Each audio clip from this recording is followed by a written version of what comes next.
अपूर्वानंद साहब, जिस तरह नीतीश कुमार के बारे में कहा जा रहा है, या इसी तरह ये चंद्रबाबू नायडू के बारे में कि ये दोनों अगर अलायंस का हिस्सा रहेंगे तो बीजेपी को हिंदुत्व की सियासत नहीं करने देंगे। अभी जो 10 साल की हुकूमत रही है बीजेपी की, तो हिंदुत्व के एजेंडा पर चली है। तो कहा जा रहा है कि जिस तरह अटल बिहारी वाजपेयी की हुकूमत थी और हिंदुत्व के एजेंडे पर वो सरकार नहीं थी, अब वैसा ही होगा।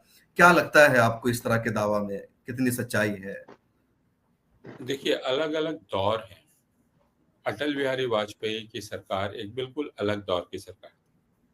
उस वक्त हिंदुस्तान का जो पूरा सियासी माहौल था, आप उसको इकोलॉजी कह लीजिए, जो इकोलॉजी थी, सियासी इकोलॉजी, वो तब भी सेक्युलरिज्म की थी। और अटल बिहारी उस समय अटल बिहारी की सरकार बनी थी, तो उसका प्रभाव बना हुआ था। लेकिन अगर आप अटल बिहारी की सरकार के दिशा को देख लें और उस वक्त भी किए जा रहे फैसलों को देख लेंगे, आप ये बिल्कुल साफ हो जाएगा कि अटल बिहारी की सरकार हिंदुत्ववादी सरकार थी। अगर आप शिक्षा के मामले में ही जो वो कर रहे थे, बाकी मामलों में जो कर रहे थे, यह बात अलग है कि उस वक्त उनके पास संख्या नहीं थी। और यह ध्यान रखिए कि राष्ट्रीय स्वयंसेवक संघ या भारतीय जनता पार्टी के लोग हमेशा इसका इंतजार करते हैं, यानी एक-एक कदम आगे बढ़कर। तो 77 में उन्होंने कुछ किया, उसके पहले 67 में कुछ राज्यों में सरकार में आए, उसका फ़ायदा उठाया, 77 में आए, उसका फ़ायदा उठाया। उसके बाद फिर अटल बिहारी वाजपेयी की सरकार, उसमें वो और मजबूत हुए। और हम हमेशा इस खुशफ़हमी का शिकार रहे कि नहीं, वो सरकार में आएँगे तो नहीं कर पाएँगे। लेकिन अटल बिहारी के समय के दिन को भी याद है। और यहाँ वासी साहब, अख्तर वासी साहब भी हैं और अ, इलियास साहब भी हैं, और दोनों को याद है कि उसके डायरेक्शन हिंदुत्ववादी डायरेक्शन थी। और अगर मैं सिर्फ़ एक वाक़ये की तरफ इशारा करूँ, वो है जी। 2002 का, जो अटल बिहारी वाजपेयी के समय ही हुआ। 2002 में आग लगी ट्रेन में, और फिर 2002 में मुसलमानों का कत्लेआम हुआ गुजरात में।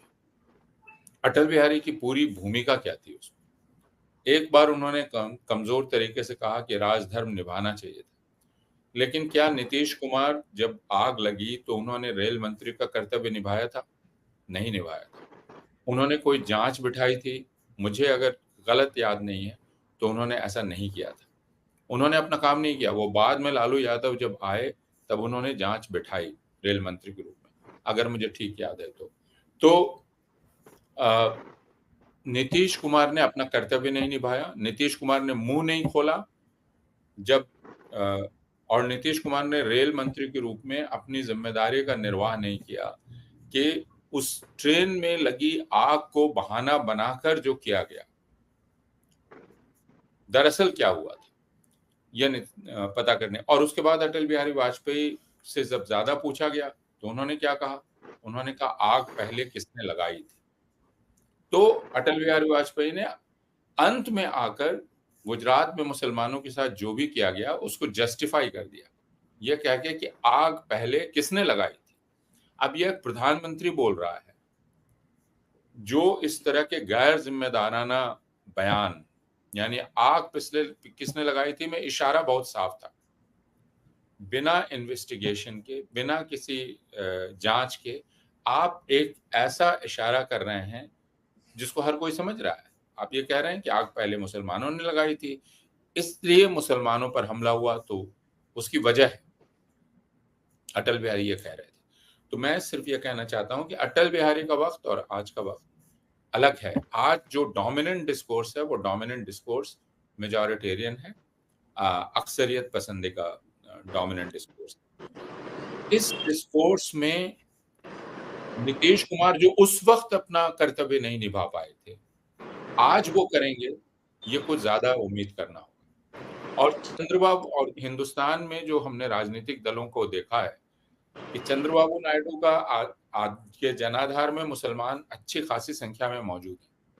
उनको वोट दिया होगा मुसलमानों ने, है ना? लेकिन आपको एक बार जब वोट मिल जाता है, तो आप 5 साल के लिए आप उस मतदाता की आपके लिए कोई कीमत नहीं रह जाती है। आप कहते हैं 5 साल बाद देखा जाएगा। मान लीजिए 4.5 साल के बाद मैं फिर छोड़ दूँ इनको, तो फिर मैं मुसलमानों का चहेता हो जा सकता हूँ और जाकर उनके पास हाथ जोड़कर कहूँ कि देखिए मैंने आपकी वजह से छोड़ा है, मैं अब पहचान गया हूँ, मैं छोड़कर आ रहा हूँ। तो हमें अपने राजनीतिक दलों के चरित्र को भी समझने की आवश्यकता है। वो चाहे राष्ट्रीय लोकदल हो या नीतीश कुमार का जनता दल यूनाइटेड हो, और जनता दल यूनाइटेड को एक लंबे समय तक मुसलमानों ने उसका साथ दिया बिहार में।